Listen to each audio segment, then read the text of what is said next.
perbincangan siang hari ini. Sebelum melanjutkan perbincangan, silakan kita minum kopi dulu.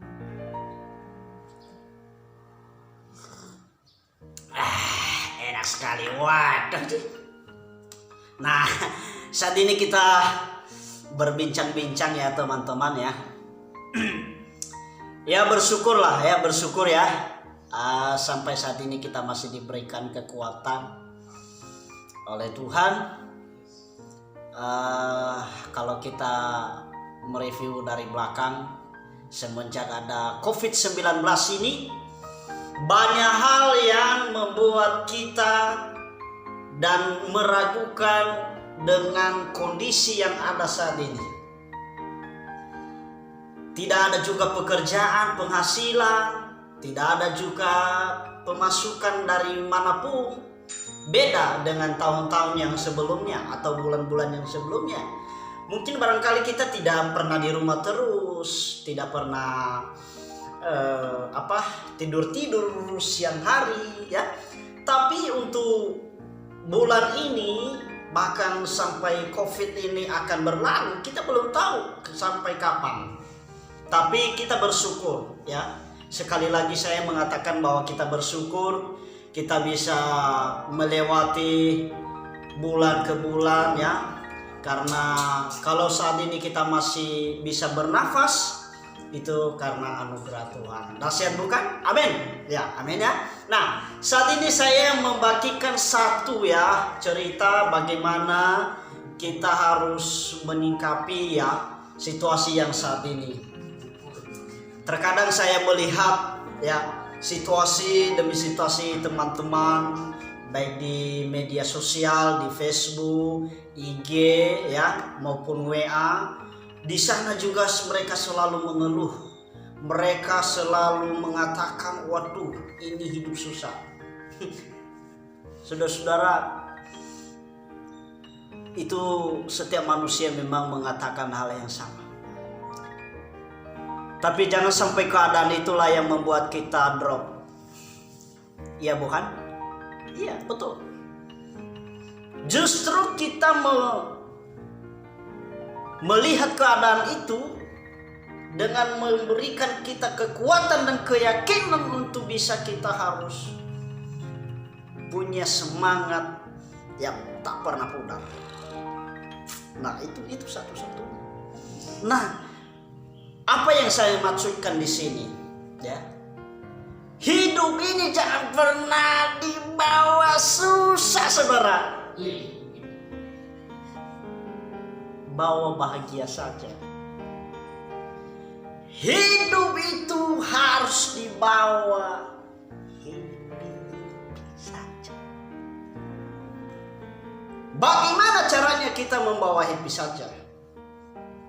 Ingat baik-baik. Belajar untuk menerima keadaan yang ada.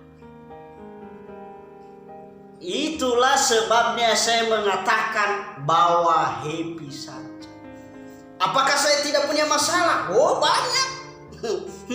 Bukan hanya sembarang. Tapi kita melewati semua masa-masa pandemi ini, kita harus tegar, semangat yang tak pernah pudar. Untuk itu teman-teman sekalian, apa yang harus kita lakukan ketika situasi seperti ini?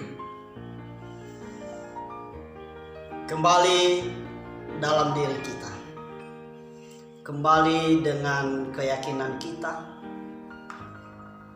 dan kita harus tetap mendekatkan diri kepada Tuhan. Melalui apa? Lewat kerukunan atau doa kita kepada Tuhan. Loh saudara, saya udah katakan tadi, kalau kita sampai saat ini kita masih ada, semua karena anugerah Tuhan. Nah itu karena kasihnya bagi kita. Kalau umpamanya kemarin kita meninggal bagaimana? Kita pasti nggak akan ada sampai hari ini. Makanya saya bilang kita selalu berdoa, membuat komunikasi secara pribadi dengan Tuhan. Yang kedua,